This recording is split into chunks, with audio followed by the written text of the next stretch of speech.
Today we are going to go over related rates. So before we get started, we want to look over some important information.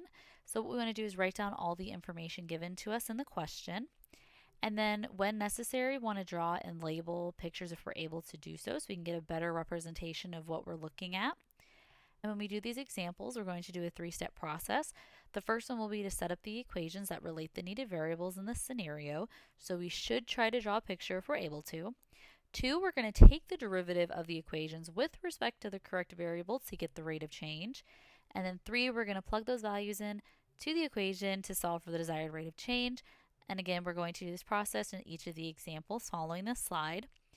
When in doubt, look for triangles. All right, so this is our first example. So a 10-foot ladder is sliding down a wall. The bottom of the ladder is moving away from the wall at 2 feet per second. At what rate is the top of the ladder moving when the bottom of the ladder is 5 feet from the wall? So we are going to draw a picture to represent this. So here is our wall. We're going to give it Y. And then here is X. And then this is going to be our ladder. Have a nice 90-degree angle right there. And our ladder is going to be 10 feet tall. So as you can see, we have made a triangle. So what can we use? We can use the Pythagorean theorem. So x squared plus y squared equals z squared. So we know what our x is. Our x is going. So we know that our x is 5 because it's going to be 5 feet from the wall. And then we don't have our y yet, and we know our z is 10 because our ladder is 10 feet tall.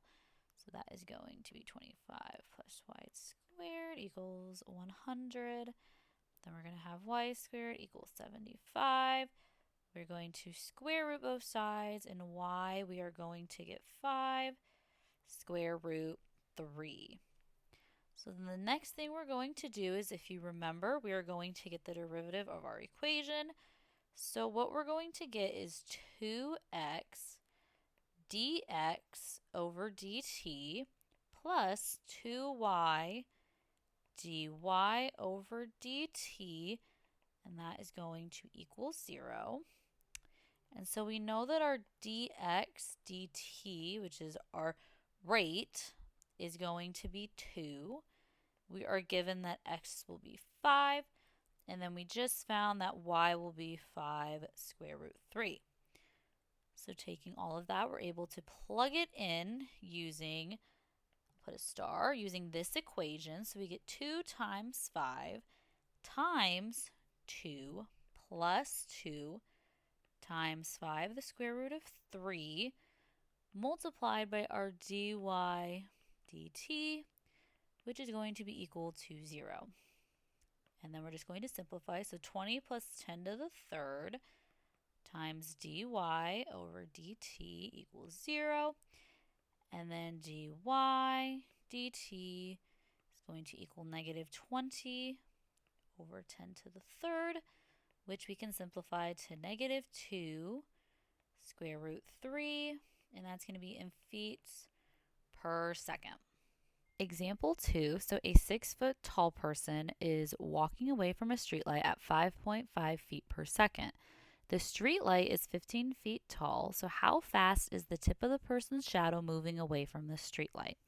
So again, we are going to draw another picture. So we need the streetlight. So first we're going to want to draw this out. So we know that the streetlight is 15 feet.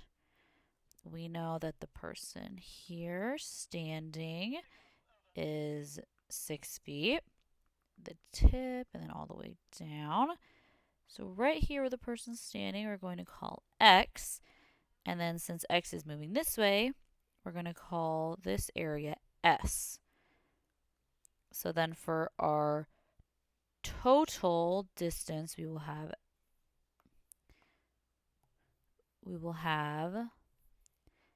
x plus s. So for number 1, we have t equals x plus s. Now, what we're going to do is we're going to find again the derivatives. So d of t over d little t is going to be equal to dx over dt plus ds over dt.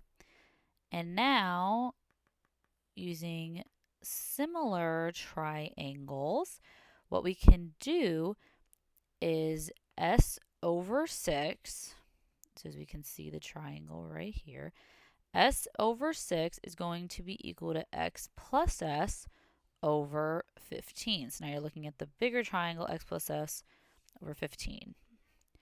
We're going to cross them over, get 6x plus 6s equal to s15, equal to s15, and then we are going to subtract s from both sides, which gets us 6x equal to 9s. Therefore, then we know that s is equal to 2/3 of x. Now, again, taking this equation, and the last thing that we need is our ds over dt, which is going to be equal to 2/3 dx dt. So now that we have our ds over dt, what we can use is our start equation. So for number 3, we can put dt over little t is going to be equal to 5.5 plus 2/3 5.5, which that is going to be equal to 9.2 feet per second. Example 3. Let A be the area of a circle. The area of a circle is given as A equals pi times r squared. If the radius of the circle is increasing at 3 feet per second, at what rate is the area of the circle changing when the radius is 2 feet? So just to draw a circle so we can understand it, we have our circle, and what we need is our radius. So 1, so we have area equals pi r squared. 2, we're taking our equation and making it d big A over dt equal to pi 2 times r dr over dt. And then we're going to take this equation and plug in what we know. So for dA over dt is equals pi times 2 times r, which r we know is r2. And then we're going to multiply it by our rate of change, which we know is going to be 3. So then what we get and end up with is 12 pi feet squared per second. Example 4. Suppose that the liquid is draining from a circular inverted conical tank with a radius of 4 centimeters and a height of 16 centimeters. Suppose that the liquid drains at a constant rate of 2 centimeters cubed per minute. At what rate is the height of the liquid changing at the instant when the liquid in the cone is 8 centimeters deep? So we are going to go ahead and draw that out. So if we have a cone as such, so we know that the whole height of this is 16. Let's just say that the water is right there. We know it's dripping down. So this inner triangle is going to be height h. And we know that the radius is is 4. So the first thing we are going to need is to know the formula for the volume. So the volume is going to equal 1/3 pi r squared h. So that is the formula that we are going to need to use. And then to find our radius here, let me use a different color. And to find our radius here, what we are going to use again is a similar triangles method. So using similar triangles, we have r over 4 is going to be equal to h over 16. And then we're going to cross multiply. We get 4h equals 16r, and our R is equal to 1/4 h. Next, what we're going to do is also part of step 1. V equals 1/3 pi, and then again, remember we're plugging in our R down here. 1/4 h squared multiplied by h. Now if we get the derivative, and then if we simplify that, we get pi over 48 h cubed. Now we need the derivative of that equation. So what's the derivative? dv over dt equals, equals